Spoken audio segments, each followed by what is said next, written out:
Lei N. 9613, de 3 de março de 1998, dispõe sobre os crimes de lavagem ou ocultação de bens, direitos e valores, a prevenção da utilização do sistema financeiro para os ilícitos previstos nesta lei, cria o Conselho de Controle de Atividades Financeiras, COAF, e dá outras providências. Capítulo 1 dos crimes de lavagem ou ocultação de bens, direitos e valores, art. 1. Ocultar ou dissimular a natureza, origem, localização, disposição, movimentação ou propriedade de bens, direitos ou valores provenientes, direta ou indiretamente, de infração penal. I. Revogado, I. Revogado, I. Revogado, IV. Revogado, V. Revogado, VI. Revogado, VI. Revogado, VI. Revogado. Pena: reclusão, de 3 a 10 anos, e multa. Parágrafo 1º. Incorre na mesma pena quem, para ocultar ou dissimular a utilização de bens, direitos ou valores provenientes de infração penal, I. os converte em ativos lícitos, I. os adquire, recebe, troca, negocia, dá ou recebe em garantia, guarda, tem em depósito, movimenta ou transfere, I. importa ou exporta bens com valores não correspondentes aos verdadeiros.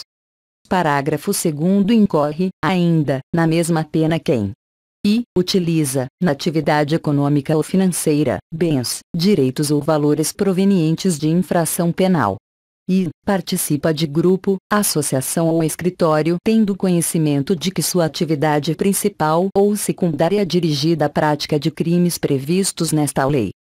Parágrafo 3º. A tentativa é punida nos termos do parágrafo único do art. 14 do Código Penal. Parágrafo 4º. A pena será aumentada de 1 a 2/3, se os crimes definidos nesta lei forem cometidos de forma reiterada ou por intermédio de organização criminosa. Parágrafo 5º. A pena poderá ser reduzida de 1 a 2/3 e ser cumprida em regime aberto ou semiaberto, facultando-se ao juiz deixar de aplicá-la ou substituí-la, a qualquer tempo, por pena restritiva de direitos, se o autor, coautor ou partícipe colaborar espontaneamente com as autoridades, prestando esclarecimentos que conduzam à apuração das infrações penais, identificação dos autores, coautores e partícipes, ou à localização dos bens, direitos ou valores objeto do crime. Capítulo 2. Disposições processuais especiais, art. 2º. O processo e julgamento dos crimes previstos nesta lei. I. obedecem às disposições relativas ao procedimento comum dos crimes punidos com reclusão, da competência do juiz singular. I. independem do processo e julgamento das infrações penais antecedentes, ainda que praticados em outro país, cabendo ao juiz competente para os crimes previstos nesta lei a decisão sobre a unidade de processo e julgamento. I. são da competência da Justiça Federal. A. quando praticados contra o sistema financeiro e a ordem econômico-financeira, ou em detrimento de bens, serviços ou interesses da União, ou de suas entidades autárquicas ou empresas públicas. B. quando a infração penal antecedente for de competência da Justiça Federal. Parágrafo 1º. A denúncia será instruída com indícios suficientes da existência da infração penal antecedente, sendo puníveis os fatos previstos nesta lei, ainda que desconhecido ou isento de pena o autor, ou extinta a punibilidade da infração penal antecedente. Parágrafo 2º. No processo por crime previsto nesta lei, não se aplica o disposto no art. 366 do Decreto-Lei N. 3.689, de 3 de outubro de 1941, Código de Processo Penal, devendo o acusado que não comparecer nem constituir advogado ser citado por edital, prosseguindo feito até o julgamento, com a nomeação de defensor dativo. Art. 3º. Revogado. Art. Quarto, o juiz, de ofício, a requerimento do Ministério Público ou mediante representação do delegado de polícia, ouvido o Ministério Público em 24 horas, havendo indícios suficientes de infração penal, poderá decretar medidas assecuratórias de bens, direitos ou valores do investigado ou acusado, ou existentes em nome de interpostas pessoas, que sejam instrumento, produto ou proveito dos crimes previstos nesta lei ou das infrações penais antecedentes. Parágrafo 1º. Proceder-se à alienação antecipada para a preservação do valor dos bens, sempre que estiverem sujeitos a qualquer grau de deterioração ou depreciação, ou quando houver dificuldade para sua manutenção. Parágrafo 2º. O juiz determinará a liberação total ou parcial dos bens, direitos e valores quando comprovada a licitude de sua origem, mantendo-se a constrição dos bens, direitos e valores necessários e suficientes à reparação dos danos e ao pagamento de prestações pecuniárias, multas e custas decorrentes da infração penal. Parágrafo 3º. Nenhum pedido de liberação será conhecido sem o comparecimento pessoal do acusado ou de interposta pessoa a que se refere o caput deste artigo, podendo o juiz determinar a prática de atos necessários à conservação de bens, direitos ou valores, sem prejuízo do disposto no parágrafo 1º. Parágrafo 4º. Poderão ser decretadas medidas assecuratórias sobre bens, direitos ou valores para reparação do dano decorrente da infração penal antecedente ou da prevista nesta lei ou para pagamento de prestação pecuniária, multa e custas. Art. 4º. A. A alienação antecipada para a preservação de valor de bens sob constrição será decretada pelo juiz, de ofício, a requerimento do Ministério Público ou por solicitação da parte interessada, mediante petição autônoma, que será autuada em apartado e cujos autos terão tramitação em separado em relação ao processo principal. Parágrafo 1º. O requerimento de alienação deverá conter a relação de todos os demais bens, com a descrição e a especificação de cada um deles, informações sobre quem os detém e local onde se encontram. Parágrafo 2º. O juiz determinará a avaliação dos bens, nos autos apartados, e intimará ao Ministério Público. Parágrafo 3º. Feita a avaliação e dirimidas eventuais divergências sobre o respectivo laudo, o juiz, por sentença, homologará o valor atribuído aos bens e determinará sejam alienados em leilão ou pregão, preferencialmente eletrônico, por valor não inferior a 75% da avaliação. Parágrafo 4º. Realizado o leilão, a quantia apurada será depositada em conta judicial remunerada, adotando-se a seguinte disciplina. E, nos processos de competência da Justiça Federal e da Justiça do Distrito Federal. A. Os depósitos serão efetuados na Caixa Econômica Federal ou em instituição financeira pública, mediante documento adequado para essa finalidade. B. Os depósitos serão repassados pela Caixa Econômica Federal ou por outra instituição financeira pública para a conta única do Tesouro Nacional, independentemente de qualquer formalidade, no prazo de 24 horas. E C. Os valores devolvidos pela Caixa Econômica Federal ou por instituição financeira pública serão debitados à conta única do Tesouro Nacional, em subconta de restituição. E, nos processos de competência da Justiça dos Estados. A. Os depósitos serão efetuados em instituição financeira designada em lei, preferencialmente pública, de cada Estado ou, na sua ausência, em instituição financeira pública da União. B. Os depósitos serão repassados para a conta única de cada Estado, na forma da respectiva legislação. Parágrafo 5º. Mediante ordem da autoridade judicial, o valor do depósito, após o trânsito em julgado da sentença proferida na ação penal, será. E, em caso de sentença condenatória, nos processos de competência da Justiça Federal e da Justiça do Distrito Federal, incorporado definitivamente ao patrimônio da União, e, nos processos de competência da Justiça Estadual, incorporado ao patrimônio do Estado respectivo. E, em caso de sentença absolutória extintiva de punibilidade, colocado à disposição do réu pela instituição financeira, acrescido da remuneração da conta judicial. Parágrafo 6º. A instituição financeira depositária manterá controle dos valores depositados ou devolvidos. Parágrafo 7º. Serão deduzidos da quantia apurada no leilão todos os tributos e multas incidentes sobre o bem alienado, sem prejuízo de iniciativas que, no âmbito da competência de cada ente da federação, venham a desonerar bens sob constrição judicial daqueles ônus. Parágrafo 8º. Feito o depósito a que se refere o parágrafo 4º deste artigo, os autos da alienação serão apensados aos do processo principal. Parágrafo 9º. Terão apenas efeito devolutivo os recursos interpostos contra as decisões proferidas no curso do procedimento previsto neste artigo. Parágrafo 10.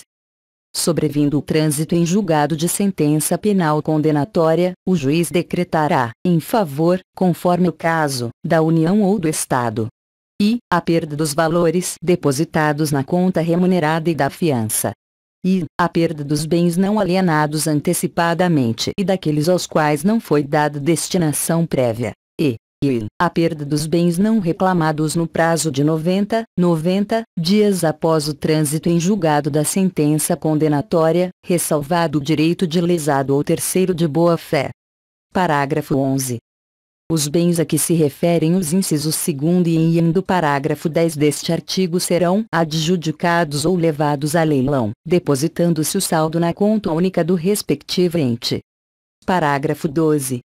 O juiz determinará ao registro público competente que emita documento de habilitação à circulação e utilização dos bens colocados sob o uso e custódia das entidades a que se refere o caput deste artigo. Parágrafo 13. Os recursos decorrentes da alienação antecipada de bens, direitos e valores oriundos do crime de tráfico ilícito de drogas e que tenham sido objeto de dissimulação e ocultação nos termos desta lei permanecem submetidos à disciplina definida em lei específica. Art. 4º, b. A ordem de prisão de pessoas ou as medidas assecuratórias de bens, direitos ou valores poderão ser suspensas pelo juiz, ouvido o Ministério Público, quando a sua execução imediata puder comprometer as investigações. Art.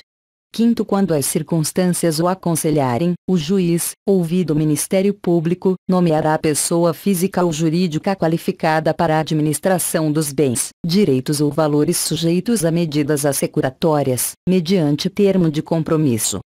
Art. 6º. A pessoa responsável pela administração dos bens e fará jus a uma remuneração, fixada pelo juiz, que será satisfeita com o produto dos bens objeto da administração, e prestará, por determinação judicial, informações periódicas da situação dos bens sob sua administração, bem como explicações e detalhamentos sobre investimentos e reinvestimentos realizados. Parágrafo único. Os atos relativos à administração dos bens sujeitos a medidas assecuratórias serão levados ao conhecimento do Ministério Público, que requererá o que entender cabível. Capítulo 3º dos efeitos da condenação. Art. 7º. São efeitos da condenação, além dos previstos no Código Penal, e a perda, em favor da União e dos Estados, nos casos de competência da Justiça Estadual, de todos os bens, direitos e valores relacionados, direta ou indiretamente, à prática dos crimes previstos nesta lei, inclusive aqueles utilizados para prestar a fiança, ressalvado o direito do lesado ou de terceiro de boa-fé, e a interdição do exercício de cargo ou função pública de qualquer natureza e de diretor, de membro de conselho de administração ou de gerência das pessoas jurídicas referidas no art. 9, pelo dobro do tempo da pena privativa de liberdade aplicada. Parágrafo 1º. A União e os Estados, no âmbito de suas competências, regulamentarão a forma de destinação dos bens, direitos e valores cuja perda houver sido declarada, assegurada, quanto aos processos de competência da Justiça Federal, a sua utilização pelos órgãos federais encarregados da prevenção, do combate, da ação penal e do julgamento dos crimes previstos nesta lei, e, quanto aos processos de competência da Justiça Estadual, a preferência dos órgãos locais com idêntica função. Parágrafo 2º. Os instrumentos do crime sem valor econômico cuja perda em favor da União ou do Estado for decretada serão inutilizados ou doados a museu criminal ou entidade pública, se houver interesse na sua conservação. Capítulo 4 dos bens, direitos ou valores oriundos de crimes praticados no estrangeiro. Art. 8º. O juiz determinará, na hipótese de existência de tratado ou convenção internacional e por solicitação de autoridade estrangeira competente, medidas assecuratórias sobre bens, direitos ou valores oriundos de crimes descritos no art. 1º. Praticados no estrangeiro. Parágrafo 1º. Aplica-se o disposto neste artigo, independentemente de tratado ou convenção internacional, quando o governo do país da autoridade solicitante prometer reciprocidade ao Brasil. Parágrafo 2º. Na falta de tratado ou convenção, os bens, direitos ou valores privados sujeitos a medidas assecuratórias por solicitação de autoridade estrangeira competente ou os recursos provenientes da sua alienação serão repartidos entre o Estado requerente e o Brasil, na proporção de metade, ressalvado o direito do lesado ou de terceiro de boa-fé. Capítulo 5 das pessoas sujeitas ao mecanismo de controle. Art. 9. Sujeitam-se às obrigações referidas nos arts.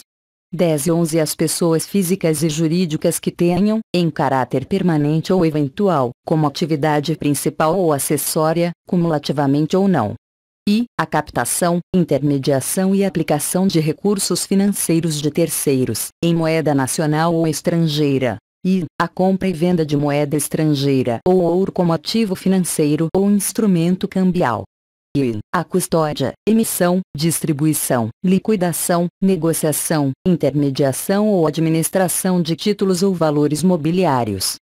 Parágrafo único.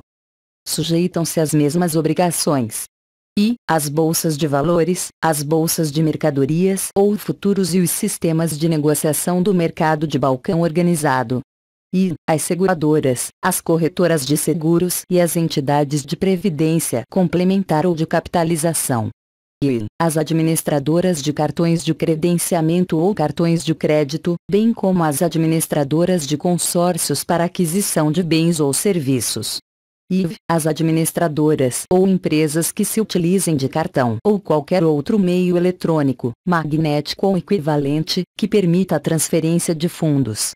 V. As empresas de arrendamento mercantil, leasing, e as de fomento comercial, factoring. V. As sociedades que efetuem distribuição de dinheiro ou quaisquer bens móveis, imóveis, mercadorias, serviços, ou, ainda, concedam descontos na sua aquisição, mediante sorteio ou método assemelhado. V. As filiais ou representações de entes estrangeiros que exerçam no Brasil qualquer das atividades estadas neste artigo, ainda que de forma eventual. V. As demais entidades cujo funcionamento dependa de autorização de órgão regulador dos mercados financeiro, de câmbio, de capitais e de seguros. X. As pessoas físicas ou jurídicas, nacionais ou estrangeiras, que operem no Brasil como agentes, dirigentes, procuradores, comissionárias ou por qualquer forma representem interesses de ente estrangeiro que exerça qualquer das atividades referidas neste artigo.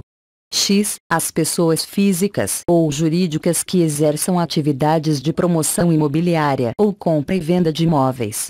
X. As pessoas físicas ou jurídicas que comercializem joias, pedras e metais preciosos, objetos de arte e antiguidades. X. As pessoas físicas ou jurídicas que comercializem bens de luxo ou de alto valor, intermediem a sua comercialização ou exerçam atividades que envolvam grande volume de recursos em espécie. X. As juntas comerciais e os registros públicos. X. As pessoas físicas ou jurídicas que prestem, mesmo que eventualmente, serviços de assessoria, consultoria, contadoria, auditoria, aconselhamento ou assistência, de qualquer natureza, em operações a. De compra e venda de imóveis, estabelecimentos comerciais ou industriais ou participações societárias de qualquer natureza. B. De gestão de fundos, valores mobiliários ou outros ativos. C. De abertura ou gestão de contas bancárias, de poupança, investimento ou de valores mobiliários. d. de criação, exploração ou gestão de sociedades de qualquer natureza, fundações, fundos fiduciários ou estruturas análogas, e. financeiras, societárias ou imobiliárias. F. de alienação ou aquisição de direitos sobre contratos relacionados a atividades desportivas ou artísticas profissionais. XV. pessoas físicas ou jurídicas que atuem na promoção, intermediação, comercialização, agenciamento ou negociação de direitos de transferência de atletas, artistas ou feiras, exposições ou eventos similares. XVI. as empresas de transporte e guarda de valores. XV. as pessoas físicas ou jurídicas que comercializem bens de alto valor de origem rural ou animal ou intermediem a sua comercialização. E. XVII. as dependências no exterior das entidades mencionadas neste artigo, por meio de sua matriz no Brasil, relativamente a residentes no país. Capítulo 6 de Identificação dos clientes e manutenção de registros. Art. 10. As pessoas referidas no art. 9. E identificarão seus clientes e manterão cadastro atualizado, nos termos de instruções emanadas das autoridades competentes. E manterão registro de toda transação em moeda nacional ou estrangeira, títulos e valores mobiliários, títulos de crédito, metais, ou qualquer ativo passível de ser convertido em dinheiro, que ultrapassar limite fixado pela autoridade competente e nos termos de instruções por esta expedidas. E deverão adotar políticas, procedimentos e controles internos, compatíveis com seu porte e volume de operações, que lhes permitam atender ao disposto neste artigo e no art. 11, na forma disciplinada pelos órgãos competentes. E deverão cadastrar-se e manter seu cadastro atualizado no órgão regulador ou fiscalizador e, na falta deste, no Conselho de Controle de Atividades Financeiras, COAF, na forma e condições por eles estabelecidas. V. Deverão atender às requisições formuladas pelo COAF na periodicidade, forma e condições por ele estabelecidas, cabendo-lhe preservar, nos termos da lei, o sigilo das informações prestadas. Parágrafo 1º. Na hipótese de o cliente constituir-se em pessoa jurídica, identificação referida no inciso I deste artigo deverá abranger as pessoas físicas autorizadas a representá-la, bem como seus proprietários. Parágrafo 2º. Os cadastros e registros referidos nos incisos I e II deste artigo deverão ser conservados durante o período mínimo de 5 anos a partir do encerramento da conta ou da conclusão da transação, prazo este que poderá ser ampliado pela autoridade competente. Parágrafo 3º. O registro referido no inciso 2º deste artigo será efetuado, também quando a pessoa física ou jurídica, seus entes ligados, houver realizado, em um mesmo mês calendário, operações com uma mesma pessoa, conglomerado ou grupo que, em seu conjunto, ultrapassem o limite fixado pela autoridade competente. Art. 10-A. O Banco Central manterá registro centralizado formando o cadastro geral de correntistas e clientes de instituições financeiras, bem como de seus procuradores. Capítulo 7 da Comunicação de Operações Financeiras. Art. 11. As pessoas referidas no art. 9. E dispensarão especial atenção às operações que, nos termos de instruções emanadas das autoridades competentes, possam constituir-se em sérios indícios dos crimes previstos nesta lei, ou com eles relacionar-se. E deverão comunicar ao COAF, abstendo-se de dar ciência de tal ato a qualquer pessoa, inclusive aquela a qual se refira a informação, no prazo de 24 horas, a proposta ou realização. A. De todas as transações referidas no inciso 2º do art. 10, acompanhadas da identificação de que trata o inciso I do mencionado artigo. B. Das operações referidas no inciso I. E deverão comunicar ao órgão regulador ou fiscalizador da sua atividade ou, na sua falta, ao COAF, na periodicidade, forma e condições por eles estabelecidas, a não ocorrência de propostas, transações ou operações passíveis de serem comunicadas nos termos do inciso 2º. Parágrafo 1º. As autoridades competentes, nas instruções referidas no inciso I deste artigo, elaborarão relação de operações que, por suas características, no que se refere às partes envolvidas, valores, forma de realização, instrumentos utilizados, ou pela falta de fundamento econômico ou legal possam configurar hipótese nele prevista. Parágrafo 2º. As comunicações de boa-fé, feitas na forma prevista neste artigo, não acarretarão responsabilidade civil ou administrativa. Parágrafo 3º ou 4º. Disponibilizará as comunicações recebidas com base no inciso 2º do caput aos respectivos órgãos responsáveis pela regulação ou fiscalização das pessoas a que se refere o art. 9. Art. 11-A. As transferências internacionais e os saques em espécie deverão ser previamente comunicados à instituição financeira, nos termos, limites, prazos e condições fixados pelo Banco Central do Brasil. Capítulo 8º da Responsabilidade Administrativa, art. 12. As pessoas referidas no art. 9, bem como aos administradores das pessoas jurídicas, que deixem de cumprir as obrigações previstas nos arts. 10 e 11 serão aplicadas, cumulativamente ou não, pelas autoridades competentes, as seguintes sanções: I. Advertência. I. Multa pecuniária variável não superior a. Ao dobro do valor da operação. B. Ao dobro do lucro real obtido ou que presumivelmente seria obtido pela realização da operação. Ou C. Ao valor de R$20,000,00, 20 milhões de reais. I. Inabilitação temporária, pelo prazo de até 10 anos, para o exercício do cargo de administrador das pessoas jurídicas referidas no art. 9. I. Cassação ou suspensão da autorização para o exercício de atividade, operação ou funcionamento. Parágrafo 1º. A pena de advertência será aplicada por irregularidade no cumprimento das instruções referidas nos incisos I e 2º do art. 10. Parágrafo 2º. A multa será aplicada sempre que as pessoas referidas no art. 9, por culpa ou dolo. I. Deixarem de sanar as irregularidades objeto de advertência, no prazo assinalado pela autoridade competente. I. Não cumprirem o disposto nos incisos I e 4º do art. 10. I. Deixarem de atender, no prazo estabelecido, a requisição formulada nos termos do inciso V do art. 10. I. Descumprirem a vedação ou deixarem de fazer a comunicação a que se refere o art. 11. Parágrafo 3º. A inabilitação temporária será aplicada quando forem verificadas infrações graves quanto ao cumprimento das obrigações constantes desta lei ou quando ocorrer reincidência específica, devidamente caracterizada em transgressões anteriormente punidas com multa.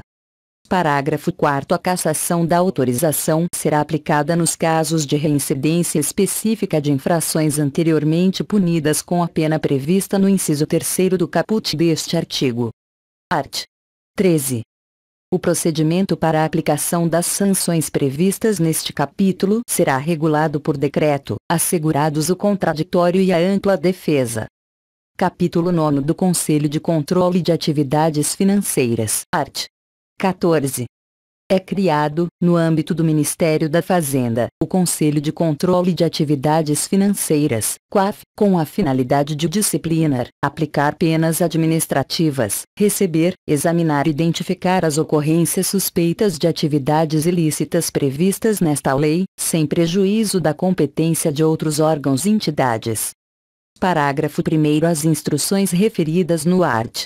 10 destinadas às pessoas mencionadas no art. 9, para as quais não exista órgão próprio fiscalizador ou regulador, serão expedidas pelo COAF, competindo-lhe, para esses casos, a definição das pessoas abrangidas e a aplicação das sanções enumeradas no art. 12. Parágrafo 2º. O COAF deverá, ainda, coordenar e propor mecanismos de cooperação e de troca de informações que viabilizem ações rápidas e eficientes no combate à ocultação ou dissimulação de bens, direitos e valores. Parágrafo 3º. O COAF poderá requerer aos órgãos da administração pública as informações cadastrais bancárias e financeiras de pessoas envolvidas em atividades suspeitas. Art. 15. O COAF comunicará às autoridades competentes para a instauração dos procedimentos cabíveis, quando concluir pela existência de crimes previstos nesta lei, de fundados indícios de sua prática, ou de qualquer outro ilícito. Art. 16. O COAF será composto por servidores públicos de reputação ilibada e reconhecida competência, designados em ato do Ministro de Estado da Fazenda, dentre os integrantes do quadro de pessoal efetivo do Banco Central do Brasil, da Comissão de Valores Mobiliários, da Superintendência de Seguros Privados, da Procuradoria-Geral da Fazenda Nacional, da Secretaria da Receita Federal do Brasil, da Agência Brasileira de Inteligência, do Ministério das Relações Exteriores, do Ministério da Justiça, do Departamento de Polícia Federal, do Ministério da Previdência Social e da Controladoria Geral da União, atendendo à indicação dos respectivos ministros de Estado. Parágrafo 1º. O presidente do Conselho será nomeado pelo Presidente da República, por indicação do Ministro de Estado da Fazenda. Parágrafo 2º. Das decisões do COAF relativas às aplicações de penas administrativas caberá recurso ao Ministro de Estado da Fazenda. Art. 17. O COAF terá organização e funcionamento definidos em estatuto aprovado por decreto do Poder Executivo. Capítulo 10. Disposições Gerais. Art. 17-A. Aplicam-se, subsidiariamente, as disposições do Decreto-Lei N. 3.689, de 3 de outubro de 1941, Código de Processo Penal, no que não forem incompatíveis com esta lei. Art. 17-B. A autoridade policial e o Ministério Público terão acesso, exclusivamente, aos dados cadastrais do investigado que informam qualificação pessoal, filiação e endereço, independentemente de autorização judicial, mantidos pela Justiça Eleitoral, pelas empresas telefônicas, pelas instituições financeiras, pelos provedores de internet e pelas administradoras de cartão de crédito. Art. 17-C. Os encaminhamentos das instituições financeiras e tributárias em resposta às ordens judiciais de quebra ou transferência de sigilo deverão ser, sempre que determinado, em meio informático, e apresentados em arquivos que possibilitem a migração de informações para os autos do processo sem redigitação. Art. 17-D. Em caso de indiciamento de servidor público, este será afastado, sem prejuízo de remuneração e demais direitos previstos em lei, até que o juiz competente autorize, em decisão fundamentada, o seu retorno. Art. 17-E. A Secretaria da Receita Federal do Brasil conservará os dados fiscais dos contribuintes pelo prazo mínimo de 5 anos, contado a partir do início do exercício seguinte ao da declaração de renda respectiva ou ao do pagamento do tributo. Art. 18. Esta lei entra em vigor na data de sua publicação.